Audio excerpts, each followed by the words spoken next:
Hey, and welcome back.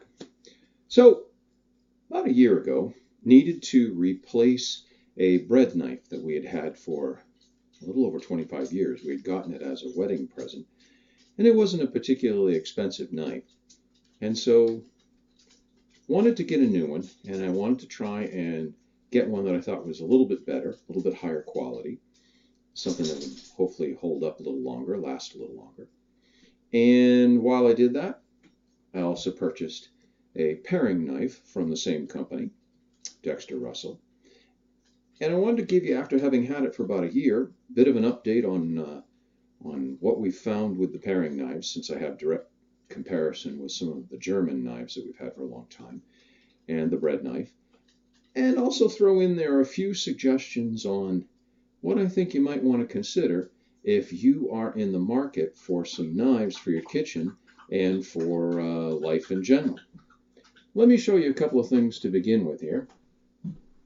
The bread knife, we'll go into this probably a little bit more detail. I'm going to try and see if I can have some of this show up. This is a Dexter Russell, although now I think they call themselves just Dexter. 9-inch forged scalloped bread knife. Goes for a little over $100, 110 or so, maybe around $100. Probably if you got a sale somewhere, you might be able to get it for a little bit less. Pretty nice knife all in all. The woodwork and the metal work is done really well, and we'll talk about this a little bit later on when I give you some of the generalized overview things. But American made, and so I was pretty happy with this. We'll go into more detail in a moment. The paring knives that I've had forever, I have a Wusthof, and I'll try to see if I can get that to somewhat show up. You won't really be able to read it, but a Wusthof one that I bought, this one, and I believe they call it a sandwich knife. That was also a Wusthof. These I bought when I got my first apartment almost 30 years or so ago. Been using them all the time ever since. They hold an edge well. They aren't rusted. You can kind of see the blades there. They've been used forever and loved for many years. We use them all the time. They've gone to go get sharpened every few years we have a guy who does professional sharpening. They hold up well. And in some regards, that's kind of where I'm going to aim you towards when we talk about what should you be looking at and thinking about if you're going to be purchasing knives for your kitchen.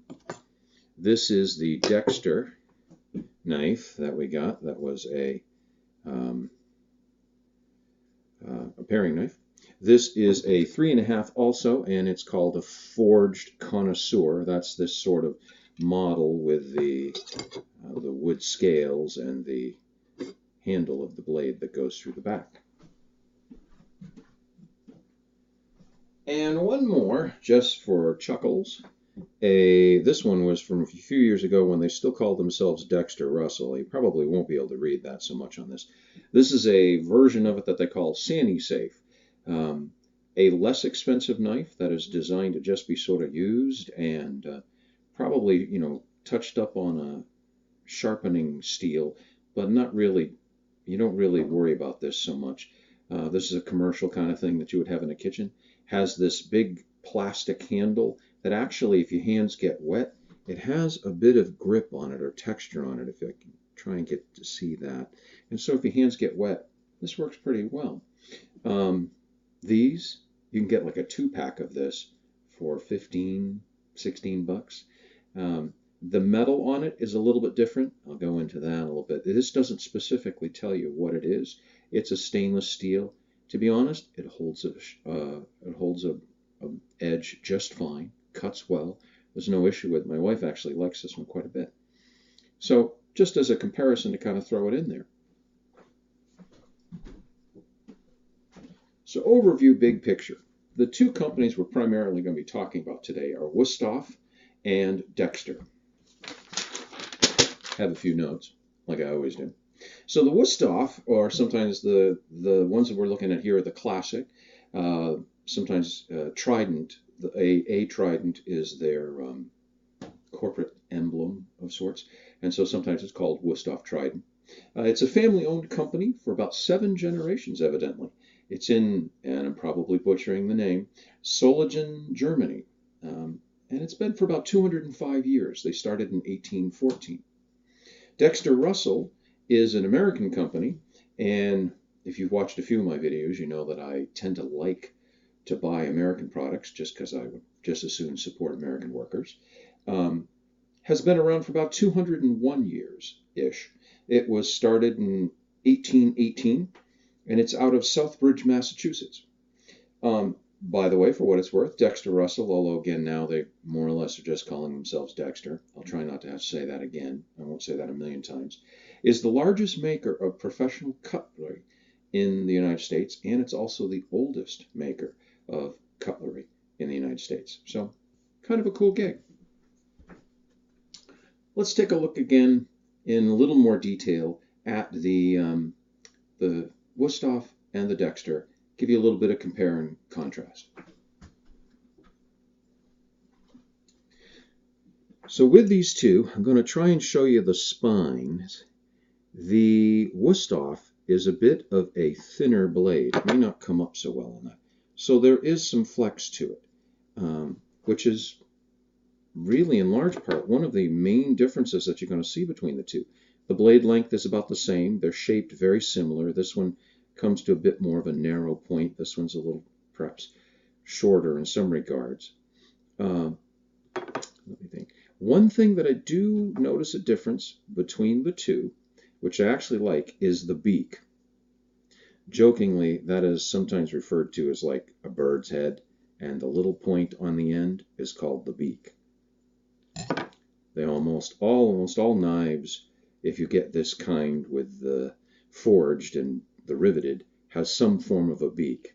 Seems silly, but when you're holding the knife, especially if your hands get wet at all, the beak helps you to grip the knife so that it doesn't move in your hands between the curve in the front here at the end of the blade where you put one finger and the other end there.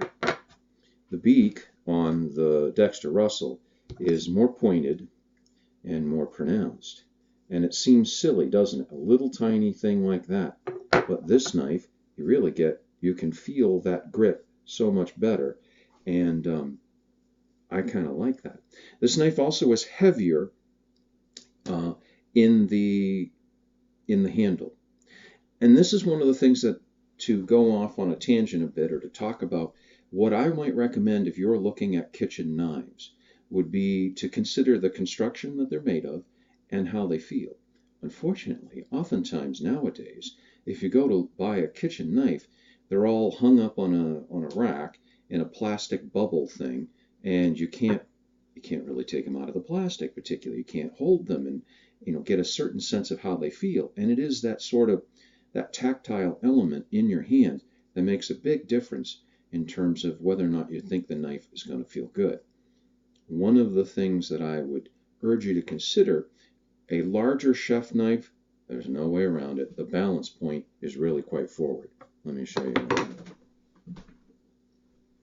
So this is a Henkel's that we have, and it is one of the construction elements where it's just the plastic handle, and this works perfectly fine. We've had this one for, goodness, probably 15 years, maybe even longer. And they work really fine.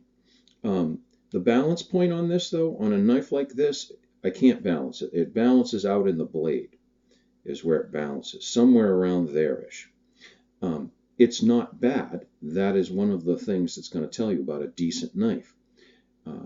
The material here on the end of the blade is designed in some part, along with the weight of the handle, to try and counteract that the weight of the blade wants to go forward. I know it sounds silly, but if you're holding the knife and you're doing a lot of work with it with cutting, if where the thing wants to rotate, the balance point, if it's further back in your hand, you will feel a better sense of control, in my opinion. And the knife will feel more comfortable to you. If it's always trying to rock forward, and to some degree you can't help that with a big knife like this, or the bread knife, to some degree, it's just going to happen. But if it's always trying to rock forward a little bit, you'll notice that a little bit. it's just one of those things. The more you can have the weight coming back into your hand, I think you'll find that the more you're going to appreciate the knife. That's one of the downsides, if there is a downside, to this kind of construction.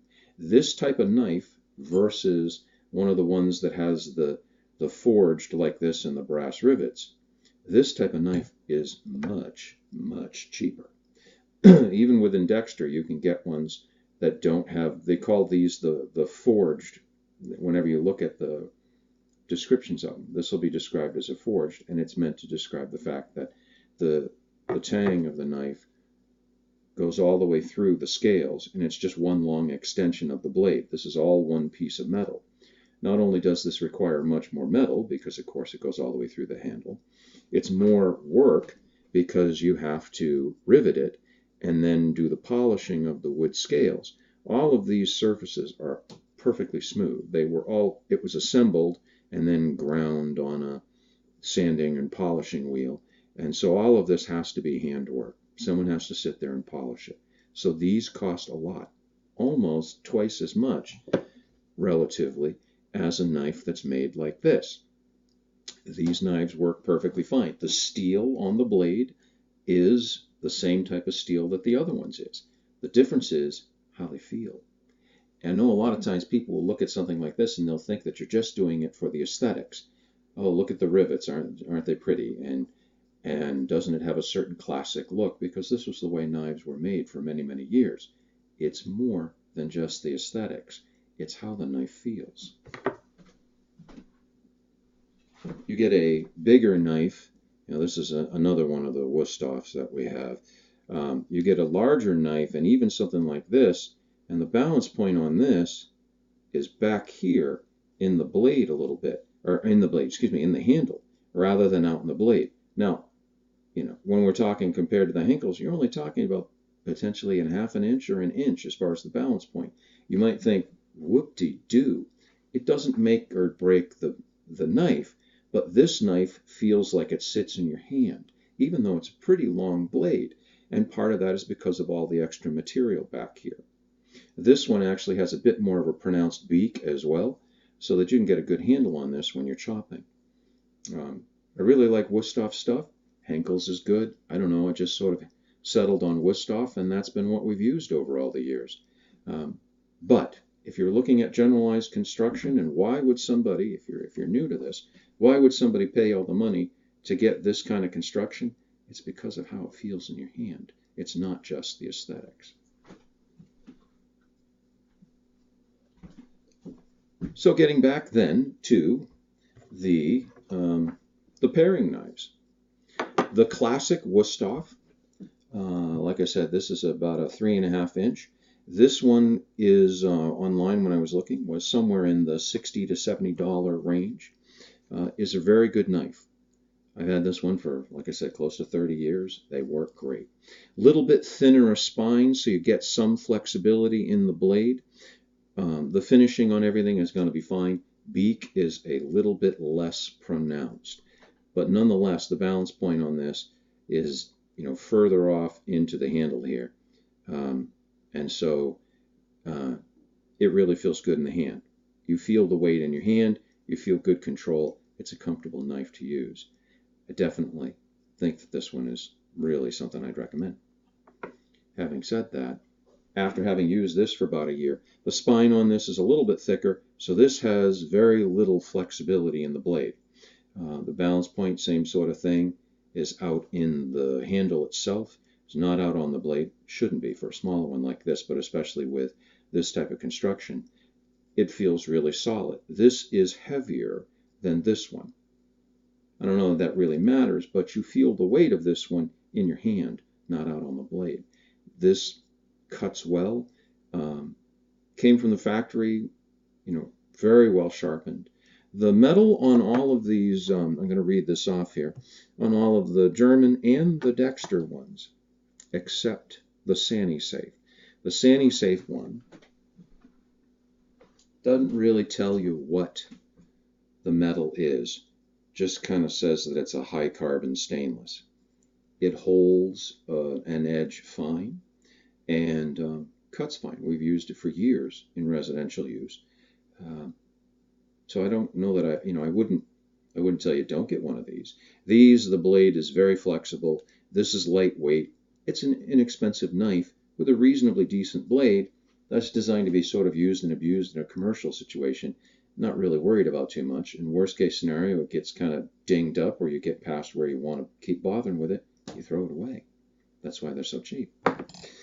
The metal on all these other ones, the Henkels, the Wusthof, and the Dexter, are all some form of the number letter combination is X50CR MOV15, which I guess is a sort of standardized nomenclature to describe a stainless steel that has, according to the Wusthof site, about 5% carbon, 15% chromium, and it doesn't exactly tell you the percentages of molybdenum, if I'm pronouncing that right, or vanadium. The molybdenum is there because as a additive, it helps the steel to not rust. According to looking it up online, that particular metal doesn't react with water or oxygen at room temp, especially, and so it helps to keep the steel from rusting and corroding. And the vanadium is the same sort of thing as far as it's designed to keep the metal from corroding. It supposedly is very stable with alkalis and acids, so that having some of that in the metal helps prevent the metal from staining. And the carbon element and the chromium is some of the same thing that helps keep it from rusting. And the carbon helps make the metal harder so that it holds an edge longer. Now, if you go into the internet and you start to look at knives and you start to look at what you can pay, you can go crazy with this. These are, even though they're not cheap, these are not especially expensive knives. But I can tell you certainly with the Wusthof and with this type of metal, I've had these for over 25 years and they work just fine. You can go and get the artisanal knives and appreciate the craftsmanship, and sometimes the metal will be all special, and you can see all the folds in the metal and Damascus steel, and you can get all kinds of things with it which are fantastic looking, and I'm sure they work great. They're really sharp and they cut well, but you don't need to do that. These knives will give you a lifetime of service and they'll work just fine, and you don't need to go that crazy with it. But having said that, if you're wondering why should I spend that much money to get to this level, sort of a mid-level knife, it's because they will last you for almost all your life, if not completely. And they'll hold a knife, or they'll hold an edge better. You won't need to sharpen them as much. They'll cut better. They feel better in your hand. The steel doesn't corrode. On and on and on. You get the point. There is a difference when you look at these, or when you use these over time. If you go and you look at the stores and you see a knife and it's whatever it is for cost-wise, they can be pretty cheap. And it's shiny, it's new, it's in the package, and you think, it'll be fine. You take it home, you use it for a little bit. Works perfectly fine for a while, but not very long. The reason you spend the money for these is because they work well forever. If you use a sharpening stone or a sharpening steel and you hone them up a little bit, you touch them up, every few years, and truthfully for us in residential use, probably every 5 years-ish, maybe 6 years, you might end up sending these off to get sharpened. They don't cost that much to get sharpened. And they come back, they're fantastic, and they work well like that for years to come, as long as you're careful. You don't scrape the blade across the cutting board or, cut something dopey and then end up dulling it. But long story short, you pay for the money for these because they last and they're good to have around, and they'll give you years of service that you'll be happy with. It's a lot easier to cook and cut with something that cuts well. So, the two paring knives. What's the deal? What's my end result on this? Well, I have a soft spot for the Wusthof because I've had them for so many years. I would recommend them. I can't tell you no. But I got to tell you, I'm very impressed with the Dexter. It feels nice in the hand, as dopey as it is. I like the beak. And same sort of steel, American made, price is about the same. These are about $60 to $70 or so is what I saw online when I looked the other day. Not as common. And so oftentimes I think if someone's looking for a bit of a better knife, they think automatically they go to the Germans. This is American made, every bit as well made as the German ones, and I've really been having good luck with this for the past year. And the last thing, just to go over for what it is, as a bread knife, the Dexter, and I'm not saying that this is so much better than anything that anyone else would make. I'm just telling you, having used this, what an amazing tool for, it's just cutting bread. I get it. But really sharp knife, well made. This has a really stiff blade on it. The handles on both of these Dexters are just like the Wusthoфs. They're smooth. Everything has been polished to a really high degree. They're comfortable. They're so sharp, you make a lot less crumbs with this. You make a nice, neat, even cut in the bread. Works really well. Really makes a difference. So I would recommend the two Dexter knives, and I would recommend Dexter that you think about them. If you're looking for kitchen knives, I think you'll be happy with them. And I would also recommend the Wusthof as well. There's a reason why they're so well known. But if you're looking for something that might be American made, give the Dexter, give them a look, because I think you'll be happy with them. Well, that's about it today. Thanks for watching. Those of you who subscribe, thank you so much. I appreciate your support and kind of tuning into what I'm doing here. I hope you get something out of these videos. If you have any comments or questions, put something down below. I'll get back to you when I can. And thanks again for watching. I'll see you next time. Bye-bye.